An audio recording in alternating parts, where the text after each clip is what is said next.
Alors bonjour, aujourd'hui à notre épisode, vous allez le remarquer, nous ne sommes pas en studio. On va exceptionnellement aujourd'hui faire notre enregistrement du salon Rendez-vous entreprise de Granby. Donc on le fait live directement du salon.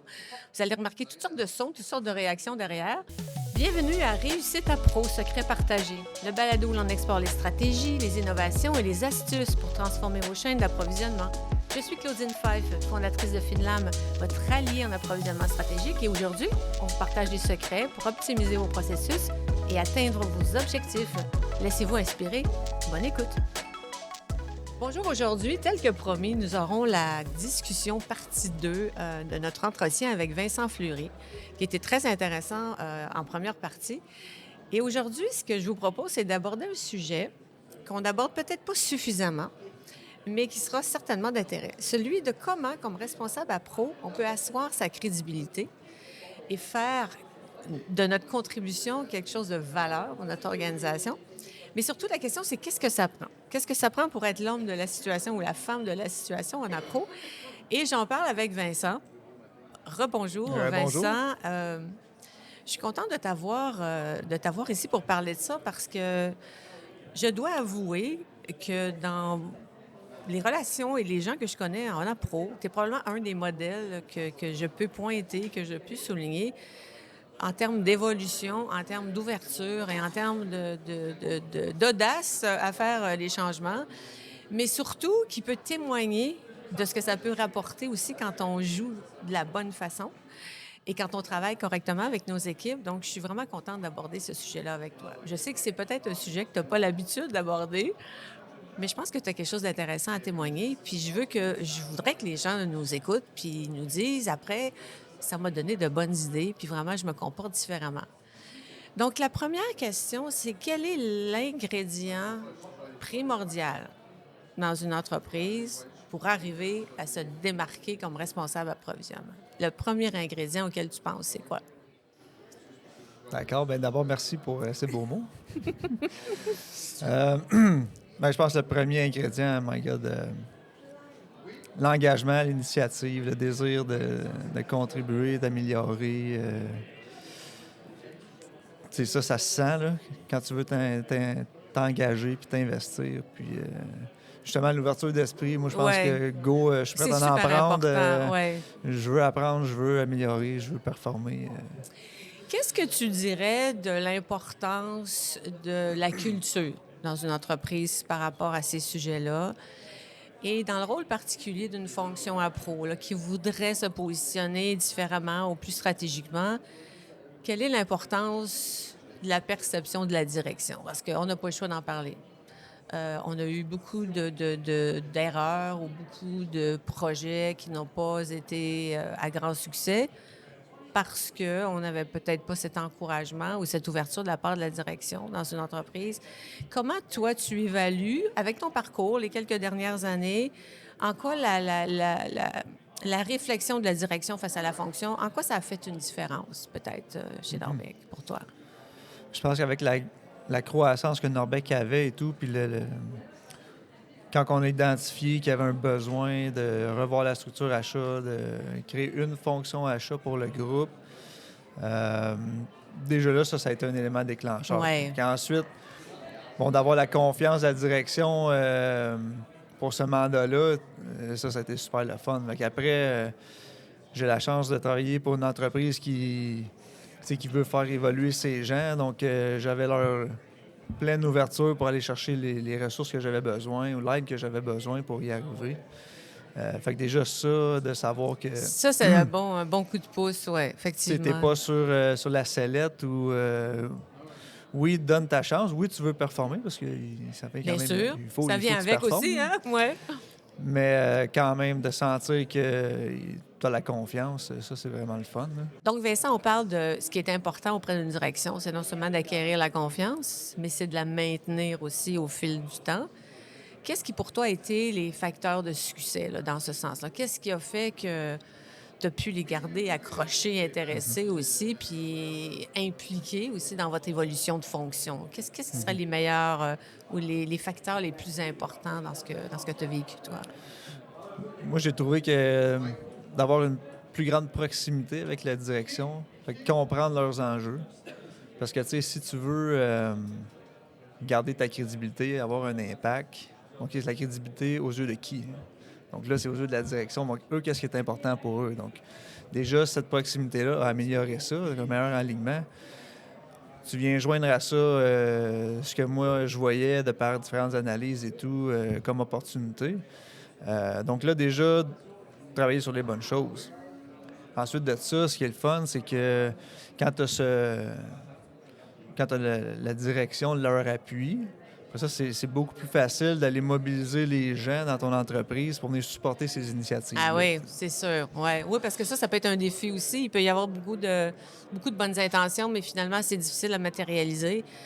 Donc, le rapprochement avec la direction, la communication. Puis ça s'est matérialisé avec des invitations particulières à joindre des comités, là, dans ton cas aussi, chez Norbec. Tu as pu aussi être invité à joindre le comité de direction. Oui, effectivement. Donc là, j'ai réussi à joindre le groupe au niveau des exercices stratégiques de l'entreprise, exercice annuel ou exercice même triennal. Donc ça, c'était vraiment le fun de pouvoir commencer Mais ça, à là, participer à ça. tu te rends compte que c'est pas tout le monde là, qui a cette opportunité-là.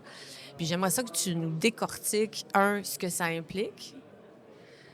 Puis qu'est-ce qui, selon toi, qu'est-ce que ta fonction contribue à ces comités-là? Parce qu'il y a encore beaucoup de dirigeants qui ne voient pas vraiment la nécessité d'avoir une représentation des achats ou des approvisionnements sur leur comité de direction, leur planification stratégique. Donc, ton expérience, ton vécu, selon toi, quelle est ta plus grande contribution à ces comités-là? Parce qu'il y en a une, là, très clairement, là, on sait. Mais essaie de nous dire, chez vous, comment ça s'est matérialisé, ça? Mais moi, je trouve que c'est bilatéral. Donc, un peu comme je disais tantôt, autant des initiatives qui peuvent venir des achats. Oui. Là, c'est le fun parce que tu as une voix pour venir promouvoir ces initiatives-là, pour venir démontrer les gains qu'on peut avoir sur l'entreprise. Mais dans l'autre sens aussi, des initiatives qui viennent d'ailleurs, des ventes ou de développement de marché. Oui. Mais là, tu es capable de venir nuancer certains points et dire, OK, comment tu réalises premièrement au niveau des appros? Est-ce qu'on a une situation d'approvisionnement qui est vraiment complexe, qui peut limiter certains éléments? Ou au contraire, on voit des opportunités qui peuvent stimuler d'autres choses. Fait que ce qui est le fun, c'est que tu as une bien meilleure compréhension des choses. Ouais. Tu as un meilleur leadership, une meilleure crédibilité aussi quand c'est le temps de venir descendre le message. Fait que Dans ton je équipe, trouve tu veux que dire de ramener cette information-là dans l'équipe? quand tu reviens avec ton équipe, Oui. bien là, tu viens donner une ligne directrice beaucoup plus claire.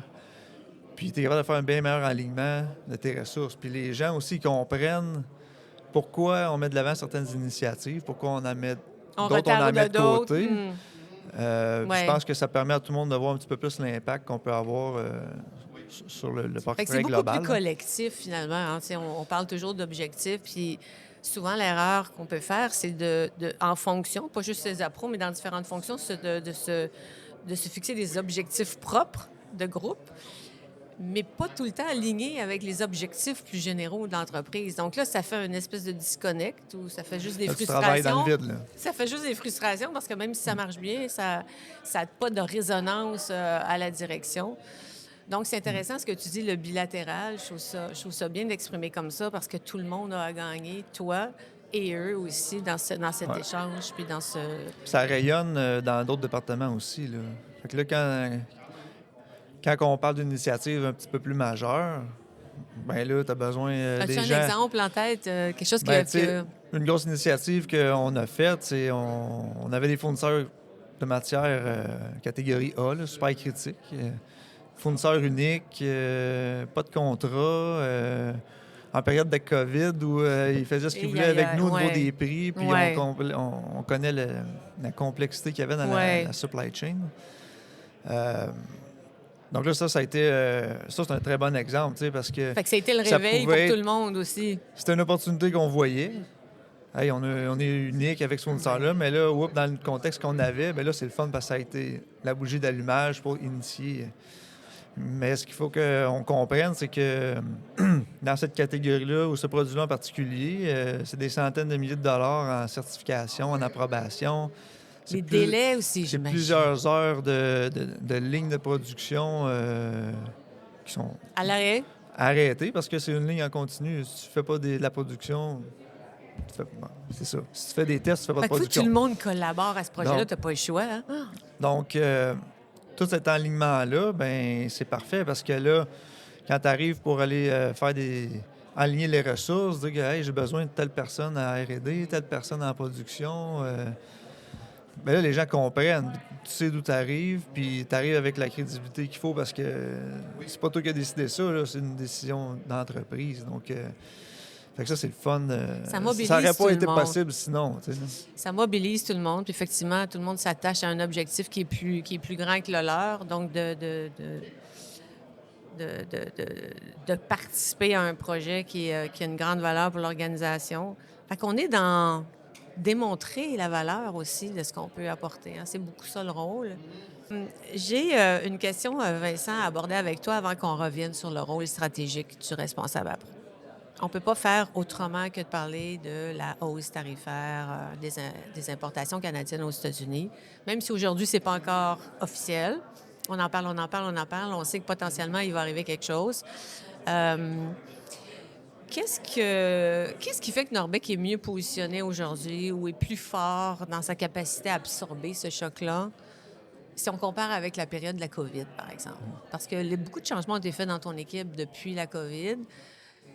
Comment vous vous sentez par rapport à ce que ça aurait pu être plus tôt, puis par rapport à tout ce qui est potentiellement à impact aujourd'hui? Est-ce qu'il y a des éléments qui te viennent en tête? Là? Oui, clairement. C'est sûr qu'on a, au niveau de la fonction achat, on est beaucoup plus mature qu'on était à ce moment-là. Puis oui, parce que je trouve qu'il y a vraiment des similarités avec ce qu'on voit se dessiner en ce moment, puis ce qui est arrivé il y a quelques années. Surtout au niveau de la gestion de risque. Oui. C'est quelque chose qu'on n'a peut-être pas travaillé avant, mais qu'on a vraiment mis l'emphase dessus dans les dernières années. Donc, tu sais, tout ce qui est fournisseur unique, comprendre où est-ce qu'ils sont géographiquement, ces Fait que fournisseurs-là. vous savez déjà, ça, c'est ça l'information qui est intéressante. On a cette compréhension-là déjà. Oui. Puis si on n'est pas où on veut, ben, il y a déjà des initiatives en cours en ce moment pour aller déjà Pour pallier mitiger au ces potentiel risques-là. impact, c'est ça, en fait, que...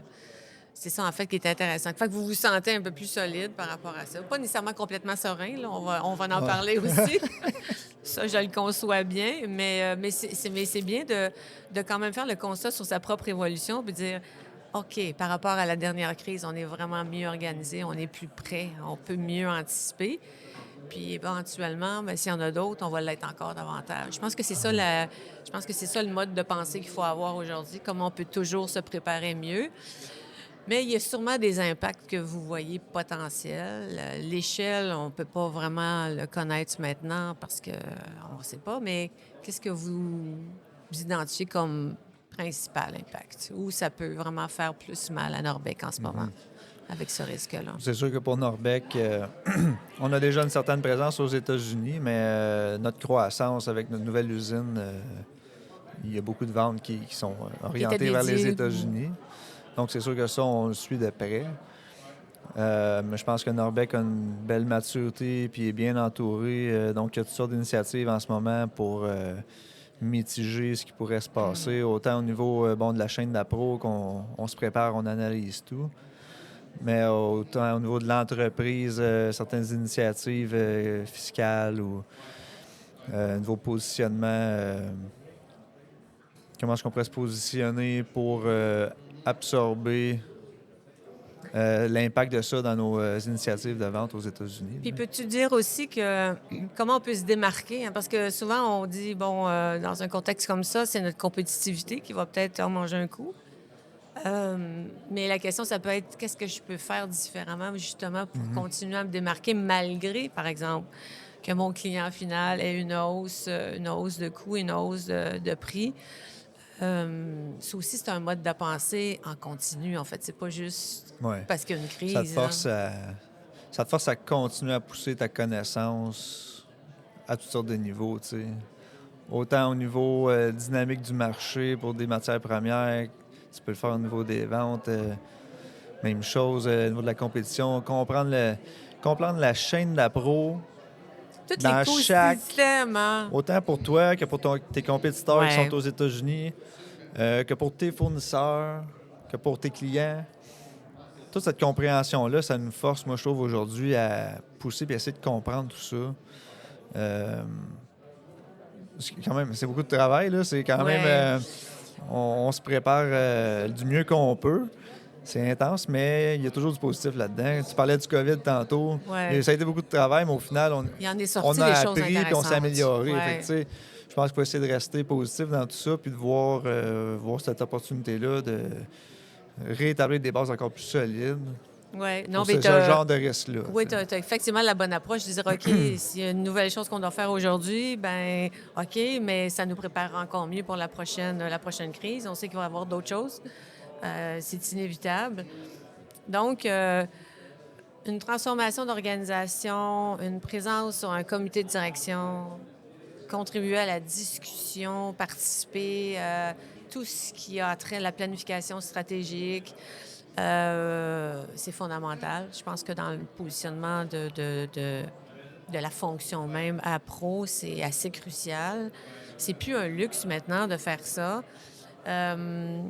Si, par exemple, tu avais des dirigeants devant toi là, puis qui étaient encore un peu sceptiques, là, qu'est-ce que tu leur dirais pour les convaincre là, de traverser la rue là, puis d'inviter leurs représentants des appros à ces discussions plus stratégiques? Qu'est-ce que tu leur dirais comme argument convaincant, là, percutant? Là? Oh là là. Euh, Pourquoi ils devraient faire ça? Premièrement, c'est pour compléter un petit peu c'est pas juste une question de vente. Là. Oui, il faut que tu vendes, mais tout le reste, il faut que ça suive. Mais au niveau de la rentabilité d'une entreprise, profitabilité d'une entreprise, oui, tu peux vendre, mais au niveau de ton coût d'achat puis de l'efficacité de ces opérations-là, C'est là que ça se passe. C'est là que ça se vraiment décide. important. Là. On parlait un petit peu de crédibilité et tout. Tu amènes des gens de la fonction achat qui connaissent leur marché dans les différentes commodités pertinentes pour l'entreprise. Et de la connaissance même, ça. Ça vaut de l'or. Là. Tu sais, surtout dans des contextes économiques où on voit que la volatilité est incroyable. Des gens qui peuvent amener cette connaissance-là pour prendre des décisions avisées, je pense que la valeur est énorme. Pourquoi s'en priver? Puis, je pense que dans toutes sortes d'initiatives, la fonction achat est souvent impliquée, tu sais, que ce soit au niveau aussi développement de produits, efficacité de tes opérations. Les achats, souvent, sont là puis ils peuvent avoir un impact parce que par des bons partenariats avec les bons fournisseurs, la bonne valeur ajoutée qu'ils peuvent amener, une saine gestion de ces relations-là fournisseurs. Je pense que le potentiel est vraiment grand. Donc d'avoir cette proximité-là de la fonction achat avec l'équipe de direction, je pense que ça vient super bien compléter, puis ça va rayonner dans l'entreprise par la suite. Oui, c'est comme une espèce de fil conducteur qui permet à tout le monde de travailler mieux. Donc, crédibilité, ça se gagne avec l'impact. L'impact, ça se gagne avec... Au niveau de la crédibilité, je trouve, premièrement, il y a ta relation que tu peux avoir avec tous ces gens-là. Qu'est-ce que ça prend comme personnalité pour être pour être un bon directeur à pro, là? Qu'est-ce que ça prend comme profil? Qu'est-ce que ça prend comme... C'est quoi l'ingrédient là, qui fait toute la différence? Un bon puis un pas bon? Mon Dieu, mais écoute, moi, je pense qu'il faut déjà avoir une ouverture d'esprit puis s'intéresser à ce que chacun vit. Là. Fait que la réalité de tes gens de production, la réalité de tes gens aux ventes. Être intéressé, alors curieux. Tes gens en finance. Déjà de pas... tu sais, d'être intéressé à comprendre ça, c'est très important. Ouais. D'avoir l'ouverture d'esprit, c'est très important aussi, même avec tes fournisseurs, tu sais. Oui, tu négocies un prix, mais si tu vas questionner tes fournisseurs pour voir quoi d'autre ils pourraient t'offrir, qu'est-ce qu'ils font ailleurs avec d'autres gens. La valeur plus globale de son offre, ouais. Aller t'intéresser à ce qui se passe dans ce marché-là, déjà, ça, c'est primordial dans ma tête. Là. Puis de pouvoir Euh, amener ça à l'interne après. En fait, c'est ça qui est Ouais. merveilleux dans ce rôle-là. C'est l'espèce de pivot entre toute la compréhension des difficultés et des défis internes, puis des besoins, Ouais. versus tout ce qui Et- se passe sur un marché. Hein. Puis, tu sais, au niveau relationnel, tu sais, les acheteurs, ça négocie beaucoup, tu sais, mais Ouais. ça négocie pas juste avec un fournisseur. Non, tu sais. non, ça négocie beaucoup à l'interne aussi. Donc, moi, le niveau relationnel, j'en parle beaucoup avec mon équipe. Ouais. C'est important d'avoir des bonnes relations avec tous tes gens à l'interne parce que tu vas avoir besoin d'eux autres. Oui, Soit parce que tu veux avoir de l'aide pour qualifier un nouveau fournisseur, Bien dit, tu veux bien pousser dit. un projet. Ça, c'est la clé. Donc, relationnel très important. Puis après ça, au niveau crédibilité, ben, c'est tes connaissances, ton expérience. C'est sûr que. puis livrer des résultats à travers ça aussi. Fait qu'après ça, quand tu as des projets qui ont du succès, ben C'est c'est sûr. tout est rencontré. Ça vient avec, là. Tout est rencontré, mais tu l'as très bien décrit. Puis cet esprit de collaboration, il faut que ça nous habite tout le temps, tout le temps, tout le temps. Il y a eu une époque où les professionnels de l'approvisionnement travaillaient un peu dans leur silo, puis dans leur... Il y en a même qui disaient dans leur tour d'ivoire. Hein. Mais on ne peut plus fonctionner comme ça. C'est vraiment maintenant l'ère à la collaboration. Il y a beaucoup de choses qui peuvent venir de l'interne. Puis, de toute évidence, ça se fait bien. Ça se fait bien chez vous parce que vous avez beaucoup de succès.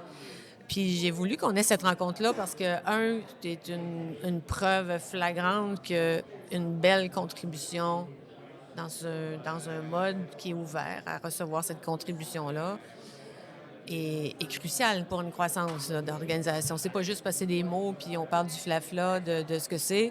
Puis, mais t'es la preuve vivante que c'est ça. Puis pour les dirigeants qui hésitent encore, ben, on se demande pourquoi, en fait. Après cette rencontre-là, on va se dire, ben, qu'est-ce qu'on attend? Mot de la fin, Vincent, si je te laissais le mot de la fin, qu'est-ce que tu pourrais dire petit message aux nouveaux directeurs à pro, là, tu sais, les nouveaux qui arrivent, qui ont une nouvelle équipe, là, ton conseil premier, c'est quoi? Qu'est-ce que tu leur dis? Bonne question. Il y aurait beaucoup de choses, mais s'il y avait un élément qui, par exemple, toi, on t'aurait dit à cette époque où tu es devenu chef d'équipe, là, si on te l'avait dit, ça aurait fait une différence, ça aurait accéléré plus vite. Qu'est-ce que tu aurais aimé qu'on te dise?